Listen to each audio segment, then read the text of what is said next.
Baik Ustaz, kita ke informasi selanjutnya. Ini kasus mutilasi terjadi di Kabupaten Semarang, Jawa Tengah. Pelaku sangat lihai dalam beraksi ini pemirsa. Tetangga di lokasi kejadian tak ada yang curiga dengan perilaku tersangka dan tidak mencium bau busuk sama sekali.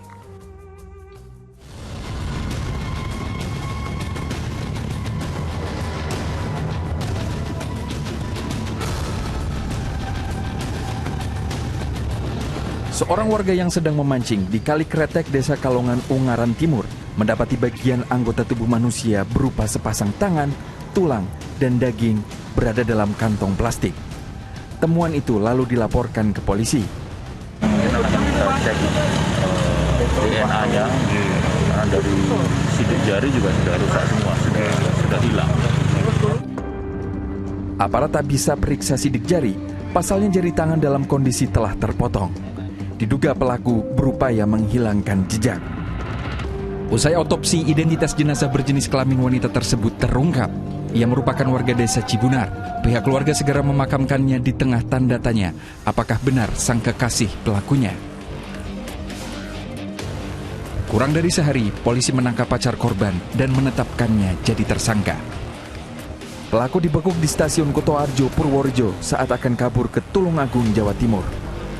Hasil penyidikan, ia membuang 11 bagian tubuh korban dalam plastik ke 4 lokasi, yakni di pinggir Jalan Raya Solo Semarang, depan kamar indekos, Sungai Wonoboyo, dan Sungai Kretek. Polisi mengungkap tersangka rupanya sakit hati dengan perkataan korban yang menyebut dirinya tak punya pekerjaan. Kemudian bebas, kemudian ketemu lagi, pacaran lagi, kemudian kos di wilayah Semarang. Jadi ketemu lagi setelah bebas, kos, karena tersinggung karena laki-lakinya tidak kerja. Yang mengejutkan, wanita berusia 24 tahun itu merupakan kekasih tersangka dan telah memberinya anak yang kini masih berusia 6 tahun. Ya, tak masuk akal memang. Ternyata mutilasi ini juga buntut dari kasus kriminal sebelumnya. Tahun 2015 tersangka memadu kasih dengan korban. Namun sang kekasih akhirnya hamil. Tak terima, orang tua korban lalu melaporkannya ke polisi atas kasus pencabulan. Telah jalani penjara hingga 6 tahun, pria bertato ini kembali menemui korban sekaligus untuk menengok anaknya. Keduanya lalu tinggal bersama di rumah indekos Kecamatan Bergas, Kabupaten Semarang. Tersangka memalsukan surat nikah sebagai syarat tinggal satu kamar dengan kekasihnya itu. Hingga akhirnya tragedi itu terjadi, korban yang sedang tidur lalu dibunuh dan dimutilasi. Dalam rekonstruksi, terkuak, tersangka memutilasi tubuh korban dengan sebilah pisau di kamar indekos selama 3 hari. Sempat menjual perhiasan kekasih senilai Rp2.400.000. Keesokan harinya, ia kembali memutilasi korban. Kini atas perbuatannya, sang pujaan hati telah pergi untuk selamanya. Kehidupan dalam penjara siap menanti tersangka. Lianto melaporkan dari Kabupaten Semarang, Jawa Tengah. Astagfirullah, memang ya melalui lisan manusia dapat dengan mudah mendapatkan pahala maupun dosa. Kita doakan semoga keluarga korban diberikan ketabahan dan pelaku segera bisa ditindak tegas. Ustaz, kalau kita ngomong soal pembunuhan udah sering lah gitu Ustaz ya. Kita ngomongin soal lisan sekarang Ustaz. Boleh jelaskan lebih dalam Ustaz mengenai sabda Rasulullah, yaitu keselamatan manusia tergantung pada kemampuannya menjaga lisannya. Ya, setuju Mas Asran. Salamatul insan fi hifdzil lisan. Orang itu akan selamat kalau ia mampu menjaga lisannya. Apa maksud dari hadis ini? Menjaga lisan itu berarti hanya bertutur kata yang baik, hanya bertutur kata yang tidak menyakiti orang, hanya bertutur kata yang memberikan kebaikan kepada sesamanya. Maka lawannya, mafhum mukhalafahnya, kalau ingin selamat maka hati-hati dengan lisan. Kata Nabi pula, kalau orang itu tidak bisa berkata-kata, ya lebih baik diam. Karena diam itu jauh lebih baik dari berkata-kata kalau berkata-kata itu menyakitkan atau membangkitkan emosi seseorang. Karenanya lisan inilah khusus ada malaikat yang mencatatnya. Padahal semua amal dicatat malaikat.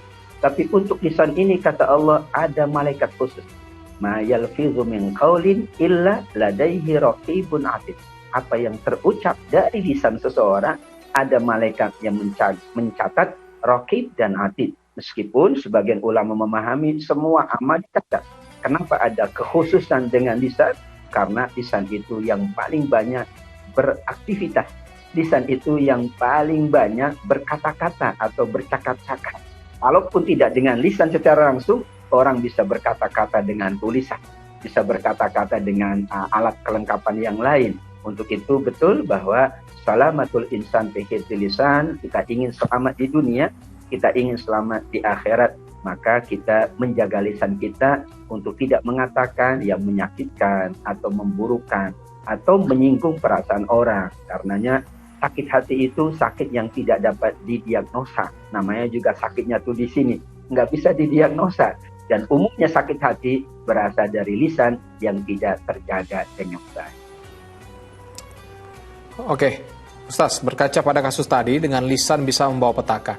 Mungkin kita sebagai manusia tidak sadar bahwa omongan yang kita lontarkan bisa menyakiti hati seseorang, apalagi kalau sedang bercanda. Nah, ini seringan yang anak-anak ibu kota nih kalau bercanda kan ngomongnya sembarang, lempar-lempar aja gitu, Ustaz. Kadang-kadang ini bercandanya yang saya kurang suka. Walaupun saya bercanda kadang-kadang ngomongnya agak kotor gitu, Ustaz, jorok gitu. Saya ngaku saya berdosa, maaf ya Allah. Tapi kadang-kadang, Ustaz, ada yang bercandanya tidak lucu seperti bercandanya fisik, atau bercandanya sesuatu yang tidak yang bisa bikin orangnya jadi kesel banget gitu, sayang kamu pendek lah atau apalah, jelek segala macam gitu, sehingga ya jadinya marah gitu, Ustaz. Bagaimana caranya, Ustaz, kita bisa punya batasan dalam menggunakan lisan atau kata, terutama saat bercanda, khususnya untuk anak-anak muda nih, Ustaz?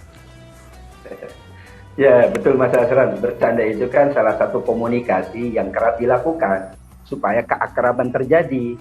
Kalau tidak ada canda, itu kurang akrab. Namun ada tuntunan, ada etikanya. Bagaimana bercanda tetapi tidak menyinggung, tidak melukai perasaan. Yang pertama, bahwa bercanda itu kan tujuannya untuk memfreshkan keadaan, untuk menghibur seseorang. Maka adalah canda-canda. Tapi canda tidak boleh untuk menyebut kekurangan orang. Bercanda tidak boleh menyebut hal-hal yang memang sensitif pada orang tersebut. Maka bercanda kan antara teman yang dekat. Kalau teman dekat insya Allah tahu, sahabat saya itu kalau dikatakan begitu ya tidak suka. Tapi kalau dikatakan begitu nggak ada masalah. Karena ada bahasa-bahasa memang yang sudah lazim dilakukan oleh anak-anak muda. Dan itu tidak ada masalah karena masing-masing sudah memahami bahwa inilah yang biasa kita sampaikan ya. Sehingga ada kesepakatan-kesepakatan. Yang kedua, bercanda itu tujuannya adalah untuk mengakrabkan. Kalau tujuan mengakrabkan, jangan mengatakan sesuatu yang semakin merenggangkan. Padahal tujuannya bercanda untuk lebih akrab, untuk lebih dekat. Tapi kalau ada ucapan-ucapan yang merenggangkan, berarti sudah salah tujuan. Maka hindarilah sebagaimana firman Allah di surat Al-Hujurat, jangan menghina siapapun, jangan mengatakan sesuatu yang buruk, jangan mengatakan sesuatu yang menyakiti. Bercanda itu boleh, tapi bercanda tetap pada batas yang dibolehkan, dan kita harus melihat situasi dan kondisi atau siapa yang sedang bercanda dengan kita. Karena komunikasi itu kan dengan orang. Kalau kita memahami orang itu, insya Allah bercandanya semakin akrab, semakin dekat, dan insya Allah itu akan mendekatkan lagi kita dengan sahabat-sahabat kita. Nah, jadi bisa dilihat ya, ada pakemnya gitu. Ustaznya dilihat juga bercanda sama siapa. Nanti baper kalau misalnya diajak bercanda gimana. Dan jangan menghina gitu, Ustaznya menghina yaitu warna kulit lah, tinggi badan segala macam, mencerja jangan. Kalau nama orang tua mungkin boleh dulu, Ustaznya. Dulu cek. Tapi tetap nggak boleh ya bisa di rumah ya, nggak boleh. Harus tetap bercanda yang bagus-bagus saja.